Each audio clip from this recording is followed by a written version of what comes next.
Dear fellow citizens, Namaskar. On the eve of the 74th Republic Day, I extend my heartiest greetings to every Indian at home and abroad. From the day the Constitution came into effect to the present day, it has been an amazing journey that has inspired many other nations. Every citizen has reason to be proud of the Indian story. When we celebrate the Republic Day, we celebrate what we have achieved together as a nation. India is, of course, home to one of the oldest living civilizations. India is called the mother of democracy. As a modern republic, however, we are young.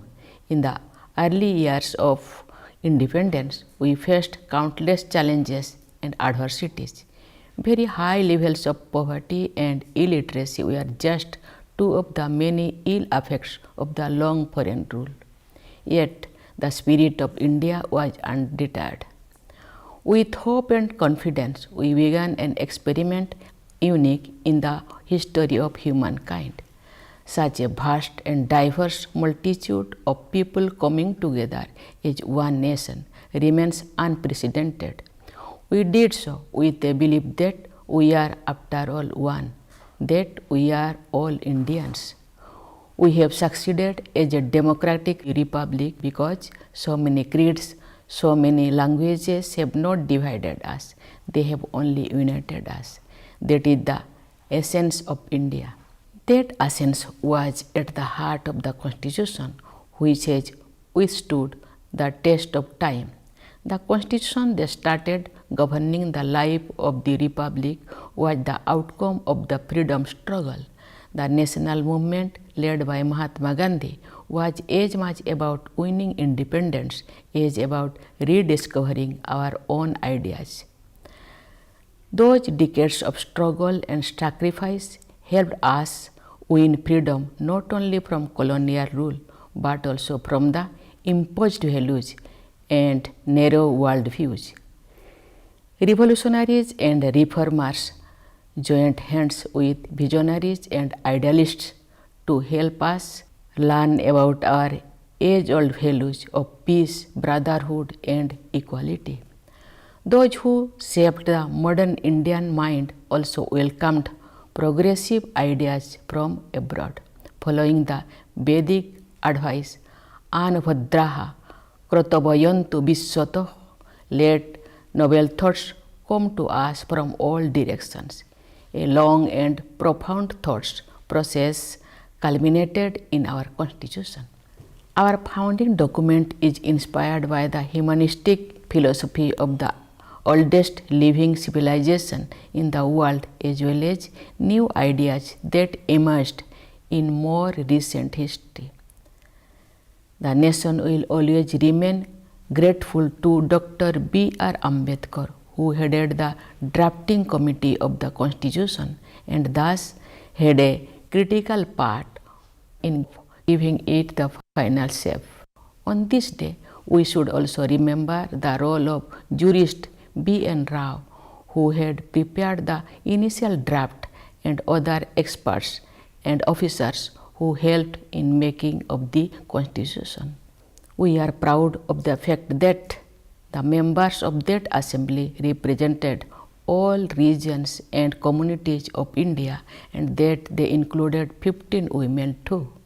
Their vision as enshrined in the Constitution has been continuously guiding our republic.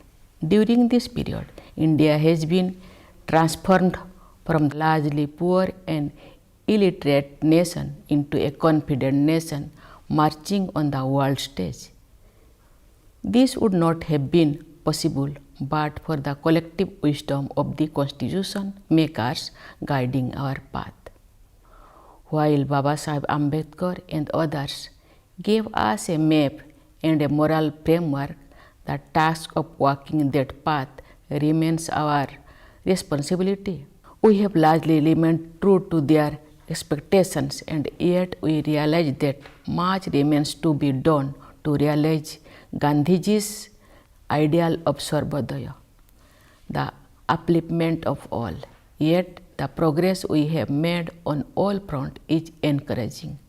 Dear fellow citizens, in our mission of Sarvodaya, the most encouraging has been the progress made on the economic front.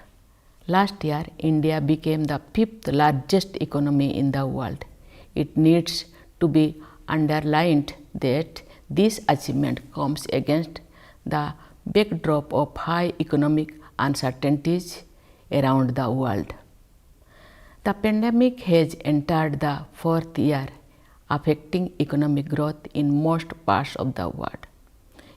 In its initial phase, COVID-19 also hurt India's economy badly. Yet, guided by our able leadership and driven by our resilience, we soon came out of the downturn and resumed the growth saga. Most sectors of the economy have shaken off the pandemic effect.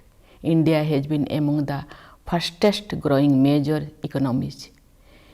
This has been made possible by timely and proactive interventions from the government. The Atmanirbhar Bharat initiative in particular has evoked great response among people at large. There have also been sector-specific incentive schemes. It is a matter of great satisfaction that those on the margins have also been included in the schemes and programs, and they have been helped in tiding over difficulties. By implementing the Pradhan Mantri Garib Kalyan Anna Yojana announced in March 2020, the government ensured food security for poor families at a time when the country was facing economic disruption in the wake of unprecedented outbreak of COVID-19. Because of this help, no one had to go hungry. Keeping the welfare of poor families paramount, the duration of this scheme was extended successively, benefiting about 81 crore fellow citizens. Further extending this assistance, the government has announced that even during the year 2023, the beneficiaries will get their monthly ration free of cost. With this historic move, the government has undertaken the responsibility of caring for the weaker sections while also enabling them to benefit from economic development. With the economy on a sound footing, we have been able to begin and carry forward a series of praiseworthy initiatives. The ultimate goal is to create an environment in which all citizens can individually and collectively realize their true potential and prosper. As education builds the right foundation for this purpose, the National Education Policy has introduced ambitious changes. It rightly addresses the twofold aims of education as an instrument of economic and social empowerment and as a means to explore truth. The policy makes our civilizational lessons relevant for contemporary life, while also preparing the learner for the 21st century challenges. The National Education Policy appreciates the role of technology in expanding and deepening the learning process. As we have come to realize since the early days of COVID-19, technology offers life-changing possibilities. The Digital India mission is striving to make information and communication technology inclusive by bridging the rural-urban divide. More and more people in far-flung places have been reaping the benefits of the Internet and are receiving a variety of services provided by the government as the infrastructure expands. We have reasons to be proud of our achievements in the domain of science and technology. India has been among the handful of pioneers in space technology. As long-pending reforms in this sector are underway, private enterprises are now invited to join the quest. The Gaganyaan program to carry Indian astronauts into the space is under progress. This will be India's maiden human space flight. Yet, even as we reach out to the stars, we keep our feet on the ground. India's Mars mission was powered by a team of extraordinary women, and our sisters and daughters are not far behind in other areas too. Women's empowerment and gender equality are no longer mere slogans, as we have made great progress towards these ideals in recent years. With people's participation in Beti Bachao Beti Padhao campaign, women's representations have been rising in every sphere of activity. During my visits to various states, educational institutions, and while meeting delegations of various professionals, I am amazed by the confidence of young women. I have no doubt in my mind that they are the ones who will do most to shape tomorrow's India. What miracles cannot be achieved if this half of the population is encouraged to contribute to nation building to the best of their ability. The same vision of empowerment guides the government's approach to the marginalized communities, including the scheduled caste and scheduled tribes. In fact, the aim is not only to remove hurdles and help them in development, but also to learn from them. Tribal communities in particular have rich lessons to offer in many areas, ranging from protecting the environment to making the society more cohesive. Dear fellow citizens, as a result of a series of initiatives in recent years to transform all aspects of governance and unleash creative energies of people, the world has started to look at India with a new sense of respect. Our interventions in various world forums have started making a positive difference. The respect that India has earned on the world stage has resulted in new opportunities as well as responsibility. Of universal brotherhood, we stand for peace and prosperity of all. Thus, the G20 presidency is an opportunity to promote democracy and multilateralism and the right forum for shaping a better world and a better future. Under India's leadership, I am sure G20 will be able to further enhance its efforts to build a more equitable and sustainable world order. As G20 represents about 2/3 of the world population and around 85% of global GDP, it is an ideal forum to discuss and find solutions for global challenges. To my mind, global warming and climate change are the most pressing among them. Global temperatures are rising and incidents of extreme weather are increasing. We are faced with the dilemma to lift more and more people out of poverty.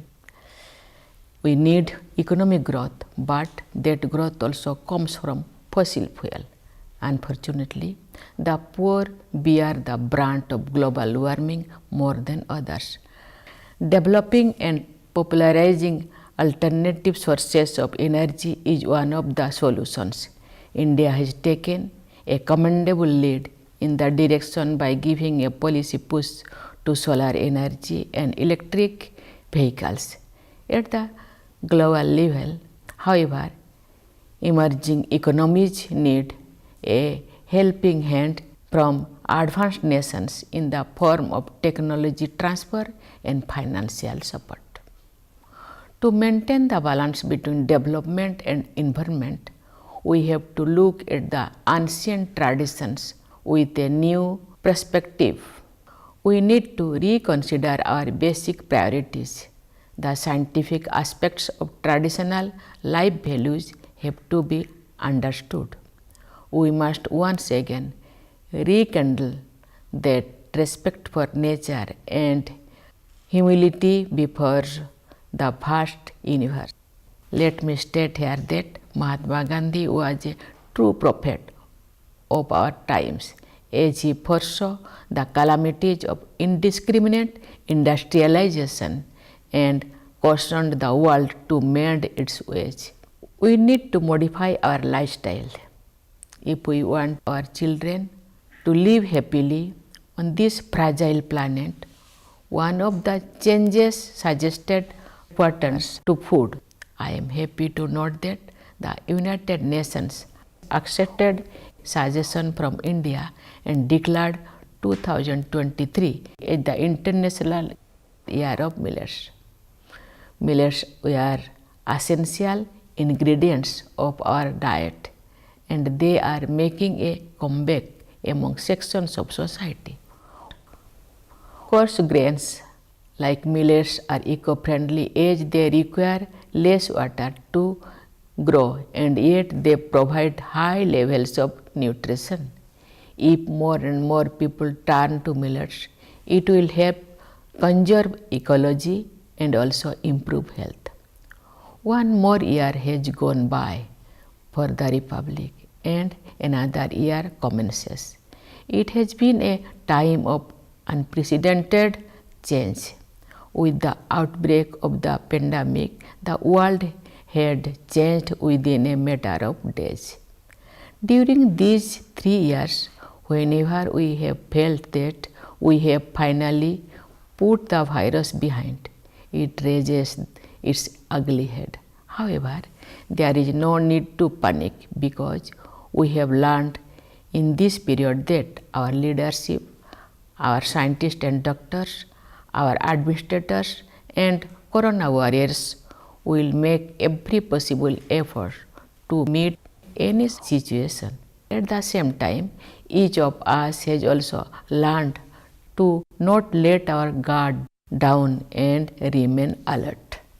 Dear fellow citizens, generations of people working in different fields deserve praise for their invaluable contribution in the development story of our Republic so far. I commend the roles of farmers, workers, scientists and engineers whose combined strength enables our country to live up to the spirit of Joy Jawan, Joy Kisan, Joy Vigyan, Joy Anusandhan.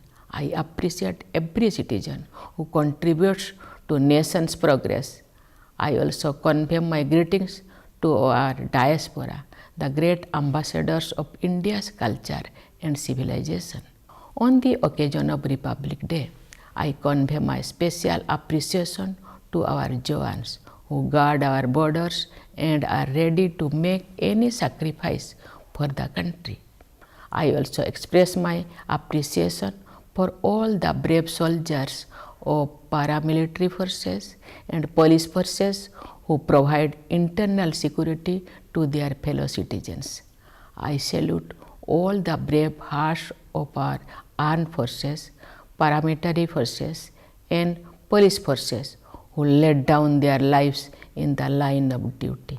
I convey my blessings to all the dear children for their bright future. Once again, I extend my best wishes to all of you on this Republic Day. Thank you. Jai Hind, Jai Bharat.